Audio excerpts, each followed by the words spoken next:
Hai pemirsa, ketemu lagi kita di Curhat Santai Disentul. Curhat yuk. Nah, kali ini aku ada cerita seru nih, Bu. Oh iya, bagaimana ada cerita itu? seru.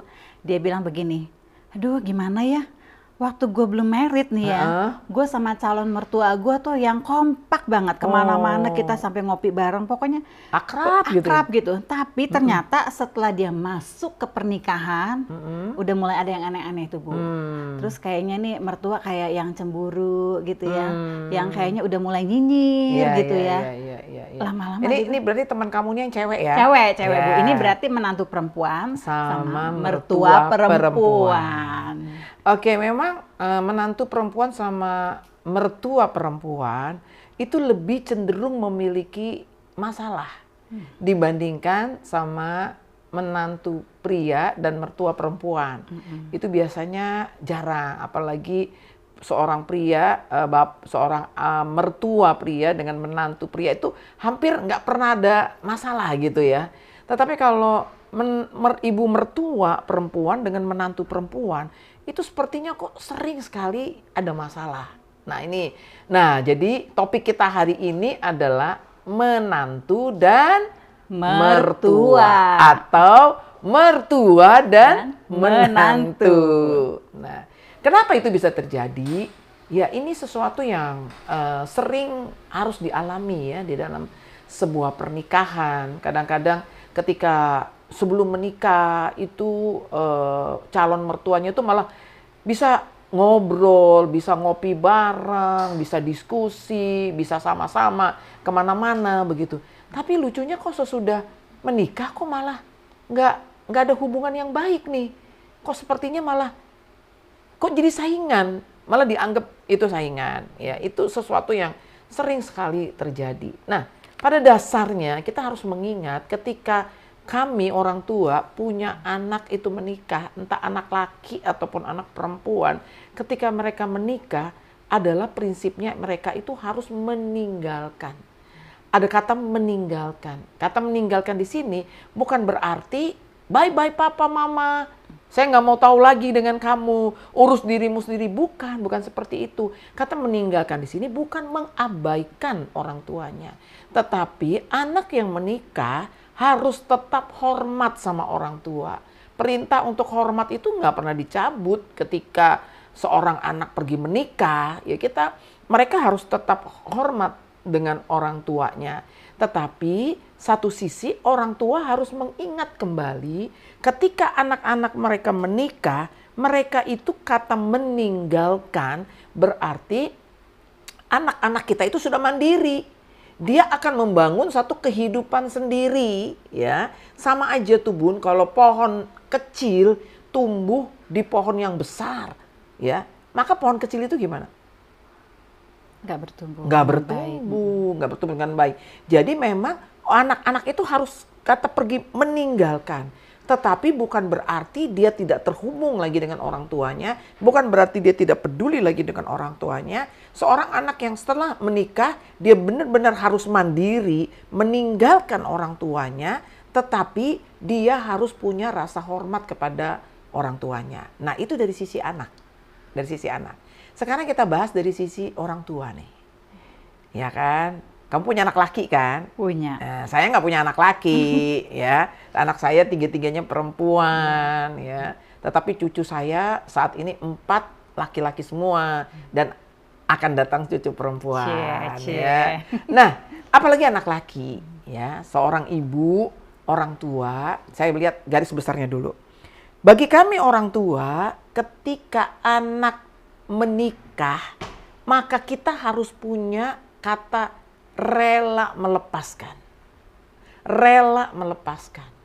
Walaupun siapa yang besarin anak?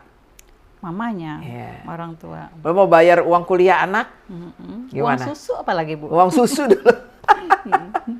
Tapi uang susu, makanya kalau ada adat pernikahan kan ada katanya ganti uang susu. Sebenarnya tidak tergantikan ya. Nggak tergantikan lah susu. Mau itu susunya susu formula masih bisa dihitung, tetap aja nggak bisa. Apalagi susu ASI itu nggak bisa tergantikan sebenarnya. Memang jerih lelah seorang ibu itu tidak bisa tergantikan. Ayah dan ibu tak terbayarkan. Dengan tiba-tiba dia pergi meninggalkan kita, ya kan?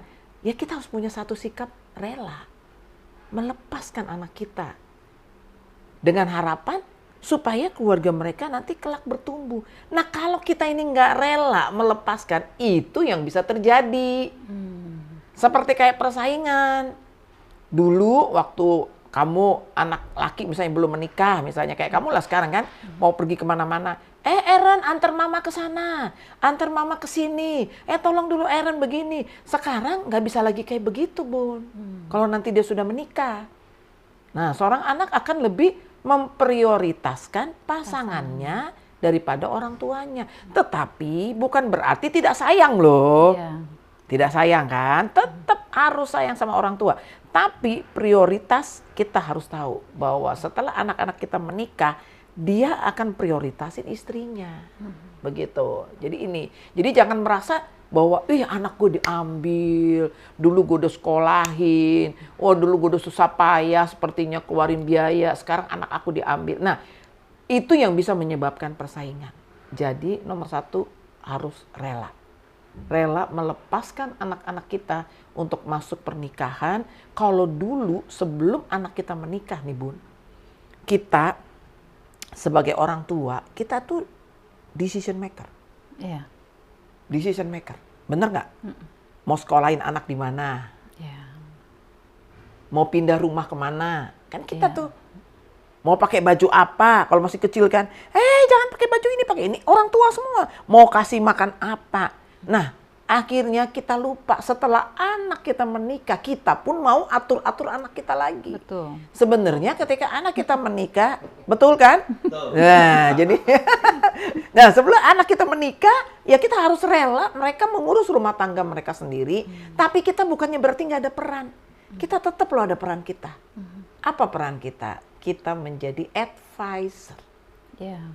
Jadi kita memberi saran. Gitu loh, memberi saran. Jadi memberi pandangan, memberi pendapat. Nah seperti itu. Jadi banyak orang tua yang nggak mengerti akan hal itu sehingga kepingin si anaknya menikah, apalagi kan mau punya cucu gitu, wah didorong cepet nikah. Tapi begitu ada menantu perempuan kurang dihargai. Apalagi kalau udah cucunya lahir, kayaknya lebih sayang dia sama cucunya daripada sayang sama mertuanya. Nanti kalau dia pergi kemana-mana, ke luar negeri, cucunya dikasih oleh-oleh, menantunya kagak dikasih oleh-oleh. Tersinggung lah di situ. Iya, di situ tersinggung banyak. Jadi kita harus punya satu sikap yang rela. Terus ada lagi nih Bun, satu lagi ya, yang saya lihat, gimana nih kehidupan kita, suami istri, kalau seorang ibu menempatkan anak laki-lakinya di atas daripada suaminya. Jadi biasa kan kalau punya anak laki itu kan, wah kalau orang Indonesia ini juga kan kita kan begitu dapat anak laki kayaknya bahagia banget nih. Pembawa keturunan, garis keturunan. Jadi seolah-olah anak laki ini segalanya. Ya, jadi sehingga akhirnya mengalahkan posisi suaminya. Dia menempatkan anak laki itu di atas daripada suaminya. Nah ini salah. Seharusnya suami baru anak. Ya. Kalau dia menempatkan anak-anaknya di atas suaminya, maka ketika nanti anaknya menikah, maka dia akan merasa menantu perempuannya itu adalah saingan buat dirinya. Gitu.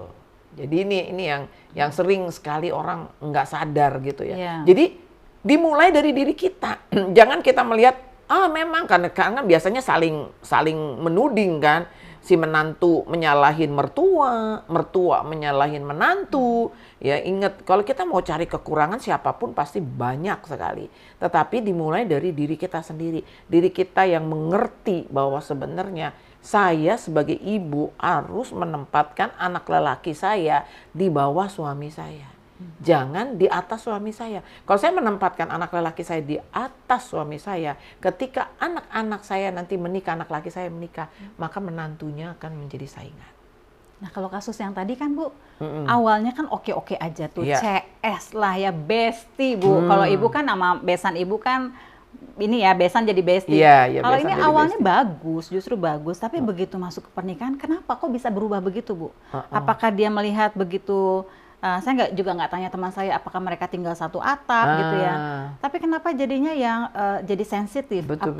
Pokoknya apa yang dia lakukan sepertinya salah di mata mertuanya, mertuanya begini juga menantunya. Itu gimana tuh, Bu? Kita lihat dulu ya. Perlu tanya juga sih. Memang kalau udah menikah sebaiknya tidak tinggal di rumah orang tua. Ya. Jangan tinggal di PMI. Pondok Mertua Indah. Ya. Kalau untuk sementara bolehlah. Jadi kalau misalnya, oh iya kita masih belum punya DP rumah nih, oke ya Say, bilang sama pasangannya sabar dulu ya, kita sampai kita bisa nge-DP rumah, kita bisa tinggal, itu boleh ya sementara waktu. Tapi kalau untuk pertumbuhan sebuah pernikahan yang baik, sebaiknya itu sendiri, mandiri. Nah apalagi kalau masih tinggal sama mertua, itu potensi untuk konflik itu semakin besar. Karena ingat, orang yang berpotensi konflik dengan kita tuh bukan orang yang jauh. Iya, betul. Jadi kalau tadi teman kamu bilang dulu belum jadi menantu baik, itu memang bisa terjadi. Semakin dekat seseorang dengan kita, ya, itu potensi konflik semakin besar. Karena apa? Lebih dekat, lebih bergesek. Bisa jadi memang gesekan itu terjadi.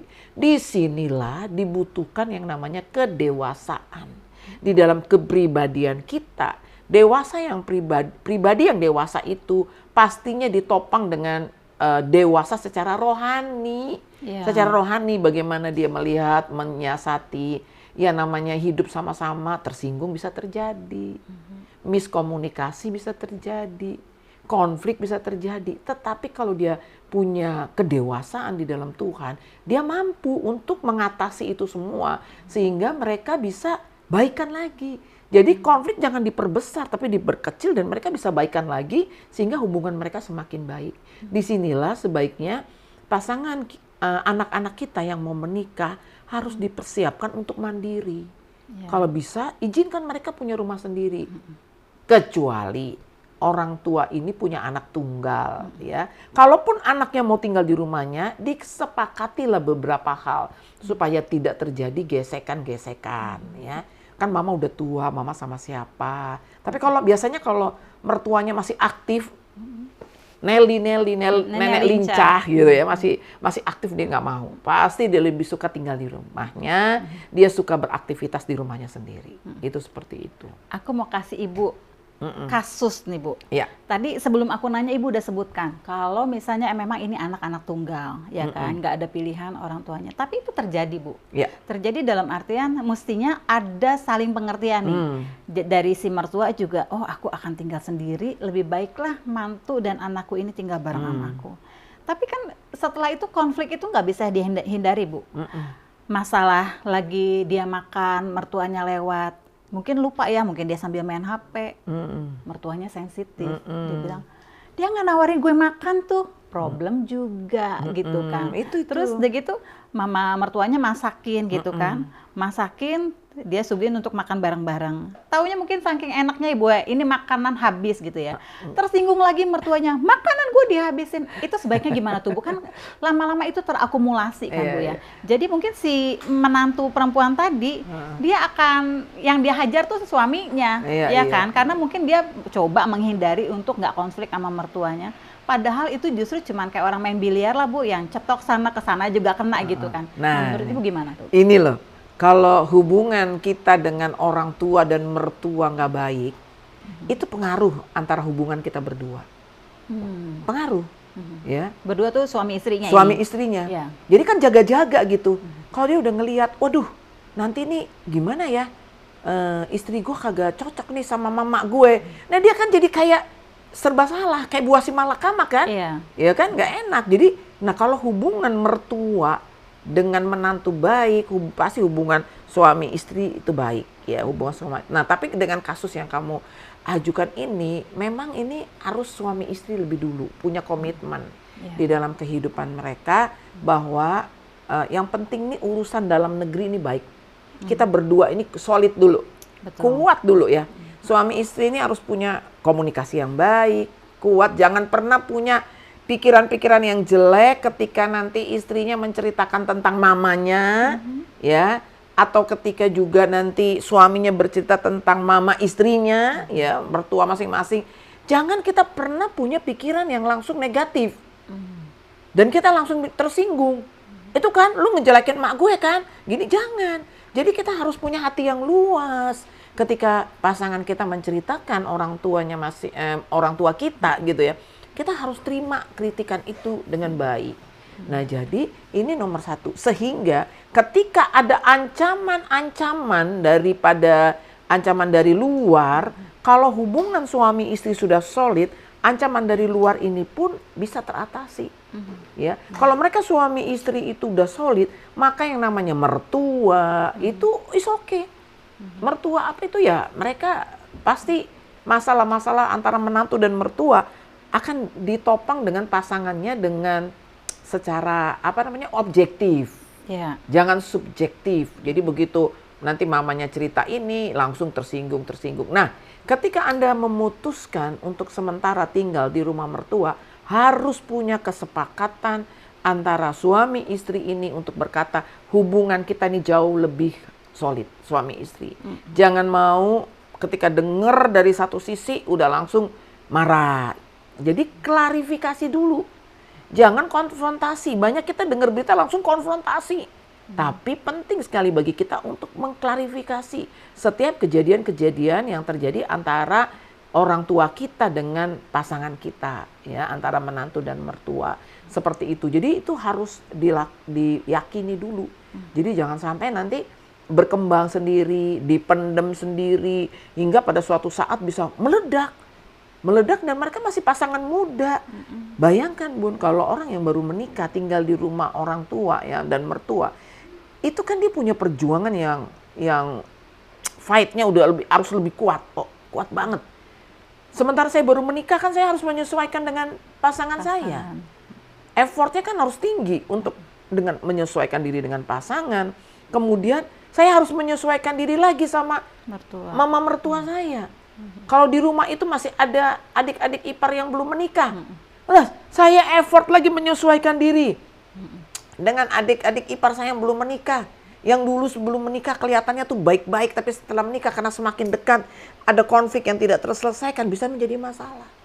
Nah, disinilah pentingnya kita berkomunikasi dengan baik sehingga bisa terjadi sesuatu yang bisa saling klarifikasi sehingga tidak menjadi satu permasalahan yang jadi emosi, yang kita bahas sebelumnya emosi, ada bibit-bibit kekecewaan, emosi, dan akhirnya kita bisa break, kasihan pernikahan itu.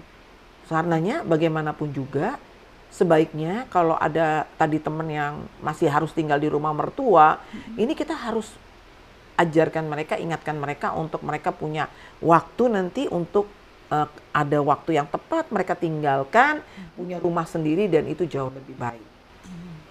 Tapi bukan berarti mengurangi konflik ya, bukan berarti mengurangi konflik antara, walaupun tinggal di rumah sendiri tetap ada konflik biasa menantu dan mertua itu, gitu loh Bun. Terus ini nggak menyimpang dari tema kita hari ini nih Bu, tapi Ibu sambil diminum ya Bu ya. Oke, thank you. Aku ada, taruhlah itu sudah menjadi menantu dan mertua Bu, yang ya udah kadung terlanjur ya pasti problem itu ada. Tapi kalau sebelum jadi menantu nih Bu, masih pacaran. Masih baru mau, bukan pacaran, berarti kan ini udah ada keseriusan nih Bu. Oh iya. Udah ada keseriusan. Lalu dari si pihak perempuan nih, udah ngasih kode gitu ya. Gitu. Gue nggak mau ya satu rumah mama lu gitu loh. Padahal mamanya tuh udah single parent. Dan memang perlu didampingin sama anaknya. Nah seperti itu, kalau ibu di posisi itu, sebagai orang tua, apakah ibu mau terima calon menantu itu dan ibu coba kasih tahu ke anak ibu, lu jangan pilih dia deh gitu. Atau gimana tuh Bu? Apa itu diedukasi atau? Ini pertanyaan yang cukup berat tapi juga ya. Ini ya kasus banget ya. Jangan ada yang ketawa di pojok sana. Itu lazim loh Bu. Maksudnya, iya kita kan maksudnya. Ada yang deg-degan ya, anaknya mau menikah soalnya. Gitu. Tapi diperhadapkan sama situasi itu. Apakah kita sebagai calon mertua kita akan ya terimalah atau kita sebagai, nah itu gimana Bu? Kita sebagai orang tua harusnya mengedukasi anak kita sebelum menikah. Ya, kita mengajar mereka untuk memiliki rasa hormat kepada orang tua. Ya. Saya dulu ketika anak saya pertama belum menikah dan dia kerja di luar negeri, setiap dia pulang, ya saya ajar mereka, orang tua nih, kalau kamu pulang, kamu harus bawa oleh-oleh buat mama sama papa. Bukan besarnya, tapi kamu harus ada tanda perhatian sama orang tua. Itu kami ajar sama setiap anak-anak kami. Nah, itu namanya edukasi. Nah, dari edukasi hal-hal yang kecil ini kepada anak-anak kita, sampai nanti mungkin Anda berkata begini sama anak laki Anda, kamu kan anak tunggal, ya anak tunggal, mama sama papa nanti kalau kamu menikah kan tinggal berdua. Kalau salah satu kami dipanggil Tuhan nanti tinggal satu gitu. Edukasi, carilah pasangan yang bisa menerima kami dengan situasi seperti ini. Mungkin satu saat nanti ketika waktunya tiba, kalian harus bersama-sama dengan kami atau kami yang bersama-sama dengan kamu.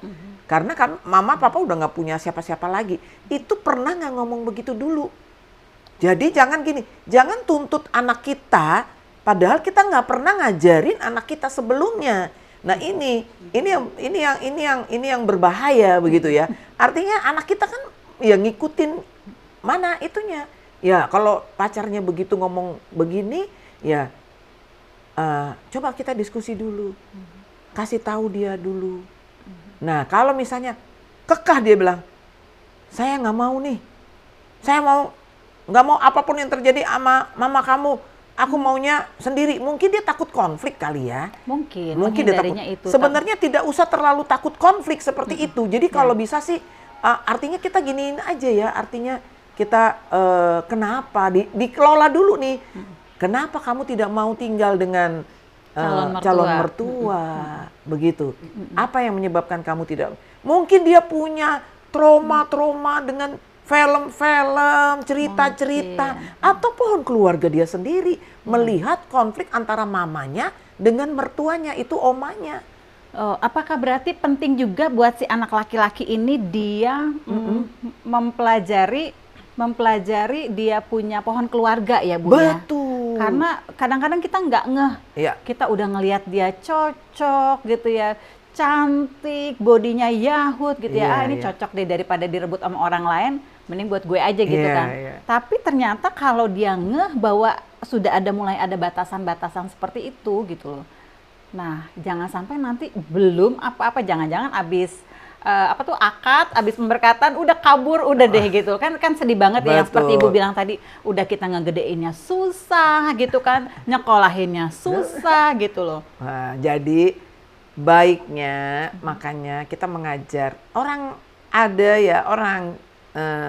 berkata kalau kita mau cari pasangan ya, bahkan orang tua mau punya menantu gitu, bibit, bebet, bobot. Itu ada benernya, ada baiknya. Tapi bukan berarti kalau misalnya pasangan calon menantu kita itu pohon keluarganya nggak baik, tuh kita bilang jangan, bukan berarti gitu. Artinya, ya kamu ngerti nggak kalau orang tuanya itu pernah begini-begini. Jadi itu yang harus diantisipasi dalam kehidupan mereka. Nah, untuk mengurangi konflik pun antara menantu dan mertua, sebaiknya masing-masing mengenali pohon keluarga. Baik saya mertua nih yang mau dapat menantu, saya juga kenalin pohon keluarga dia. Ya, jangan-jangan cara ngomongnya dia itu begitu, emaknya dia ngomongnya kayak begitu, maka suatu saat nanti mantu saya juga akan begitu, kurang lebihnya. Jadi setuju. Bener banget. Jadi cara ngomel emaknya itu ya nanti ada di anaknya. Gitu ya. Iya, jadi seperti itu. Jadi ya lu udah siap belum? Lihat aja. Nanti seperti itu. Jadi kenali pohon keluarga itu sangat penting untuk memulai satu hubungan. Ya, sering ini diabaikan oleh anak-anak kita yang mau menikah. Jadi ketika nanti anak kamu mau menikah, kamu tanya, penting kalau perlu cari di Google, nama bapak mamanya keluar, itu semua historinya keluar loh. Sekarang kan lebih gampang, ya bisa kita menemukan histori keluarga itu, pohon keluarganya. Makanya dari sini kalau bicara ini, rawatlah pernikahan kita. Karena apa? Kalau pernikahan kita hancur, itu memberikan satu kesedihan buat cucu-cucu kita. Kenapa ya dulu opa begini sama oma ya? Kenapa dulu mama sama papa aku dulu kayak begini? Nah itu jadi salah satu cara untuk bagaimana hubungan mertua dan menantu bisa berjalan baik, kenalin pohon keluarga. Jadi ketika nanti pasanganmu berlaku, mertua kita seperti, ya begitulah. Ya, anak dan nggak jauh kan anak dari orang tuanya. Nah itu. Dan yang paling penting apalagi ya, kedewasaan di dalam Tuhan. Betul. Dan yang kedua, tidak ada hubungan antara seorang pribadi satu dengan yang lain itu bisa tanpa gesekan, itu nggak ada. Nggak ada. Justru kayak gini ya. Gini Bun, saya belajar. Ketika kita membangun sebuah hubungan, awalnya itu bisa bergesek. Karena pastikan kita kan besi menajamkan besi. Ada satu sifat di dalam mertua dan menantu yang nggak sama. Contohnya, mertuanya nih hemat banget. Barang-barang bekas pun dipakai. Nah, eta. Contohnya apa? Baju-baju yang udah robek nggak dibuang, dijadiin kesetan. Dijadiin pel, dijadiin kesetan. Ada. Orang tua itu saking hematnya. Nah, ketemu datanglah menantu yang masuk dalam rumahnya. Sangat suka shopping. Apalagi yang cuma pencet-pencet itu. Shopee. Nah, gitu ya.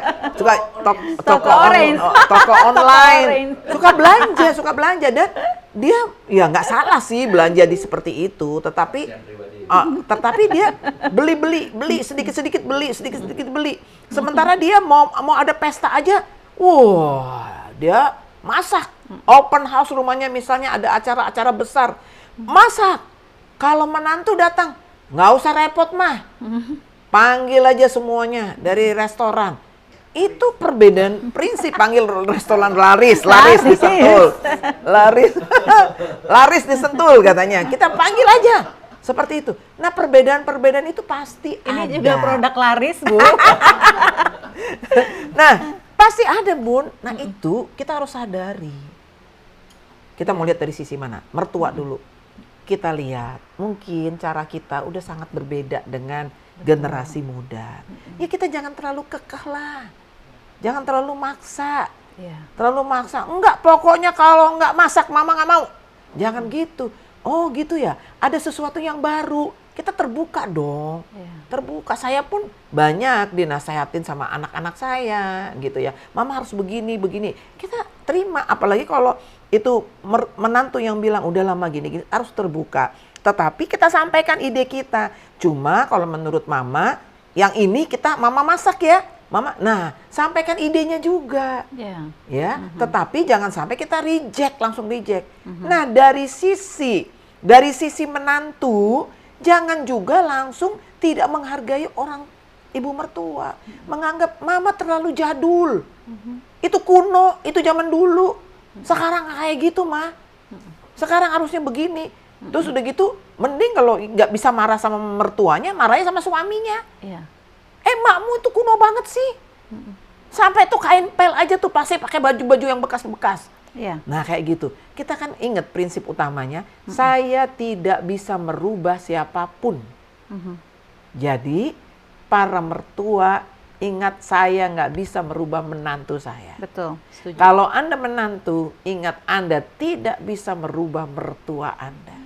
Yang bisa kita rubah adalah respon kita terhadap hal-hal apa ya yang kita nggak sukai di dalam diri mereka.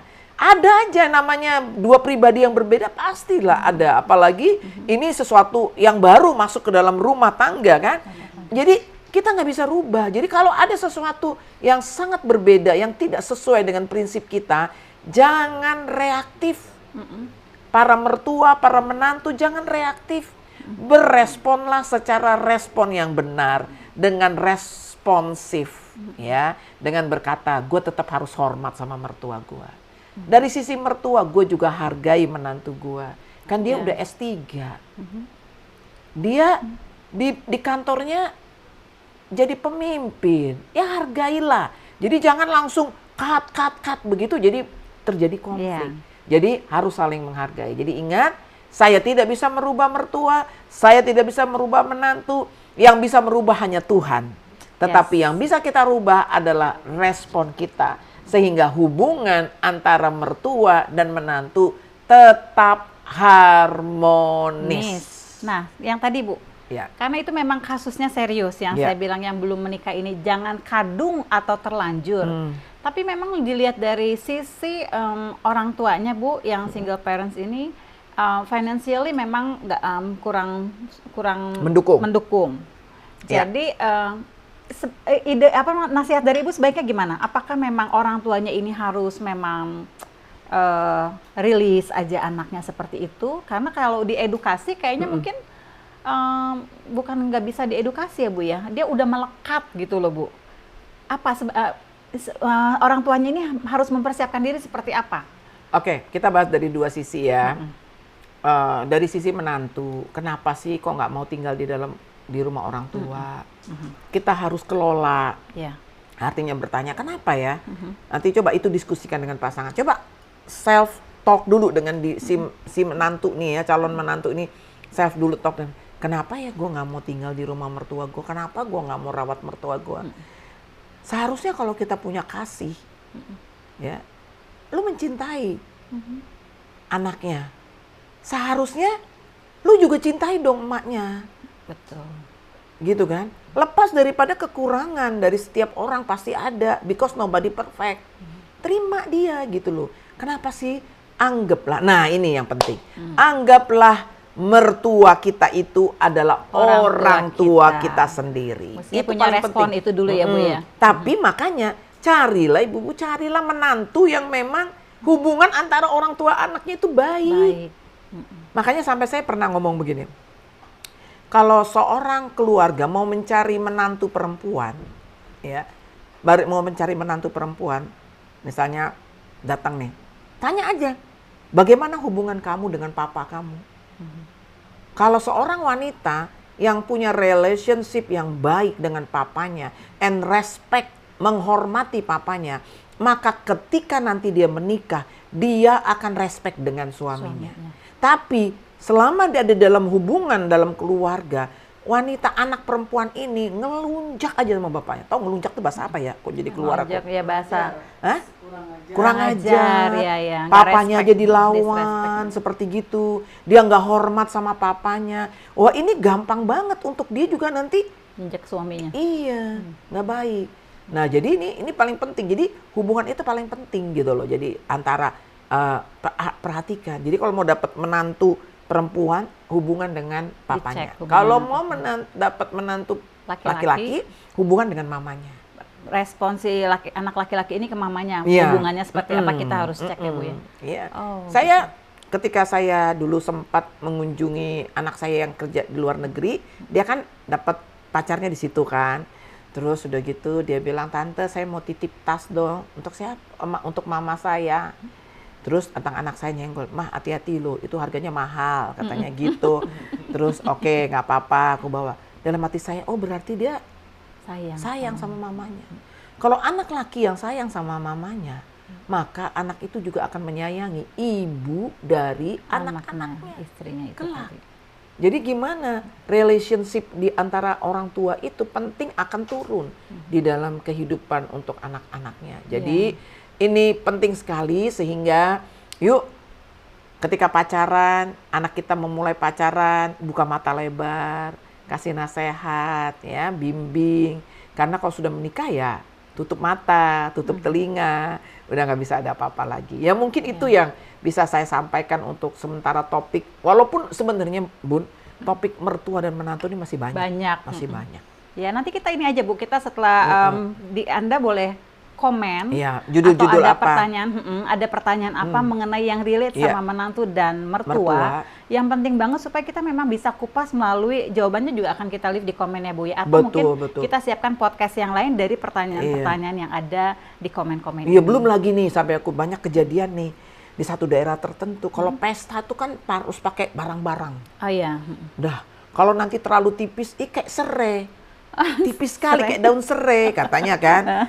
Nah gitu si ibu mertua kan udah lebih diberkati gitu kan. Jadi nanti lihat menantunya wih, kok dia lebih hebat dari saya? Lebih makirlong-kirlong, lebih mengkilat-mengkilatnya. Lebih bling-bling. Lebih bling-bling nih. Waduh, kok dia lebih ini dari saya? Nah, itu tuh bisa terjadi. Ya, tapi ingat tadi, tidak ada persaingan. Sekali lagi, kata kuncinya, tidak ada persaingan antara mertua dan menantu. Justru mertua dan menantu harus bersinergi, harus unity. Anggaplah orang mertua kita itu orang tua kita sendiri, ya. Maka akan kebahagiaan dalam hubungan suami istri. Ada bonusnya loh, Bun. Apa tuh? Kalau kita sayang sama mertua kita, suatu saat kalau udah dipanggil Tuhan, nanti berliannya jatuh ke kamu. Oh lala, tolong dicek mertua masih punya berlian. Setuju nggak? Mudah-mudahan. Yang dengar ya kan, masih punya berlian. Itu aja sih. Oke. Pokoknya kita lanjut di podcast yang akan datang. Simak terus karena setiap bahasan-bahasan yang kita kupas di podcast ini itu benar-benar relate sama keseharian kita yang problemnya itu nggak dibuat-buat karena memang itu kita alamin, bener nggak? Pokoknya para sister, wanita-wanita hebat, kita ketemu lagi di podcast yang berikutnya dengan bahasan-bahasan masalah rumah tangga, wanita, dan keluarga. Dan jangan lupa untuk kalau Anda like, share, dan subscribe. Dan kalau bisa kasih saran juga untuk judul-judul apa yang harus kita bawakan, bisa usul, kasih komen untuk masukan kepada kami. Ya. Sampai ketemu lagi. Curhat santai disentuh. Curhat yuk. Bye.